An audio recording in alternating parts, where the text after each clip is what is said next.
बजरंग बली। सभी भक्त प्रेम से बोलिए पवन सुत हनुमान जी महाराज की जय। सियावर रामचंद्र जी की जय। प्रिय श्रोताओं, आज हम आपको मंगलवार व्रत तथा बुधवार मंगल की अत्यंत पुण्यदायी कथा सुनाने जा रहे हैं।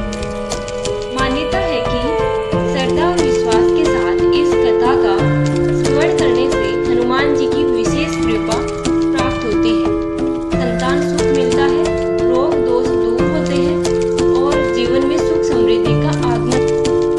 एक समय नैमिषारण्य तीर्थ में 88,000 ऋषि मुनि एकत्रित हुए और उन्होंने पुराणों के महान ज्ञाता सूत जी महाराज से पूछा, हे महात्मन, कलयुग में मनुष्य अनेक प्रकार के रोग, चिंता और दुखों से घिरा रहता है।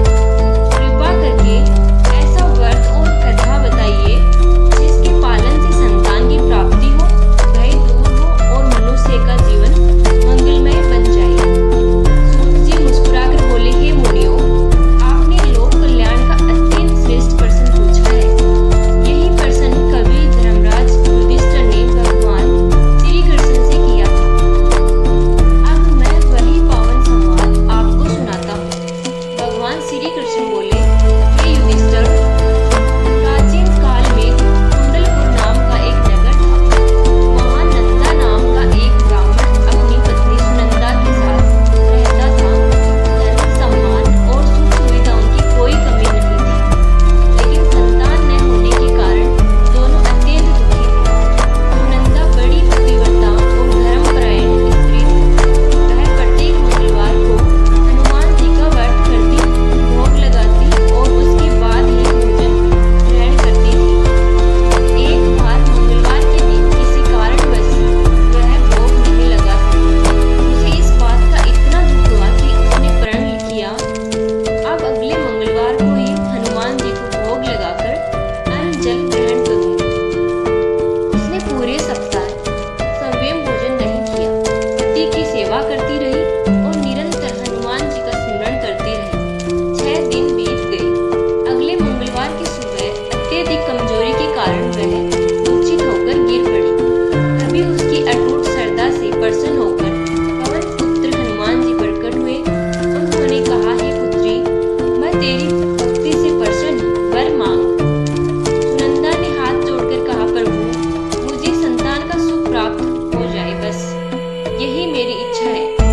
हनुमान जी बोले, तुझे एक दिव्य कन्या प्राप्त होगी और उसके भाग्य से तुम्हारे घर में धन संपत्ति की कभी कमी नहीं रहेगी। इतना कहकर वे अंतर्ध्यान हो गए। समय आने पर सुनंदा ने एक सुंदर कन्या को जन्म दिया। उसका नाम रत्नावली रखा गया। वह असाधारण बालिका थी। उसके सुख भाग्य से परिवार में अपार धन आने लगा। धीरे धीरे नंदा ब्राह्मण अत्यंत धनी हो गया। समय बीता और रत्नावली विवाह योग्य हुई। धीरे धीरे नंदा ब्राह्मण अत्यंत धनी हो गया। समय बीता और रत्नावली विवाह योग्य हुई। एक योग्य ब्राह्मण कुमार सोमेश्वर के साथ उसका विवाह कर दिया गया, लेकिन धन के मोह ने नंदा ब्राह्मण की बुद्धि भ्रष्ट कर दी। उसे लगा कि बेटी के ससुराल चले जाने पर धन का स्रोत समाप्त हो जाएगा। लोभ ने उसके विवेक को ढक लिया। उसने गुप्त रूप से अपने सेवक को आदेश दिया कि रास्ते में सोमेश्वर की हत्या कर दी जाए। दुष्ट सेवक ने ऐसा ही किया। पति की मृत्यु का समाचार सुनकर रत्नावली विलाप करने लगी। उसने निश्चय किया कि वह अपने पति के साथ सती होगी।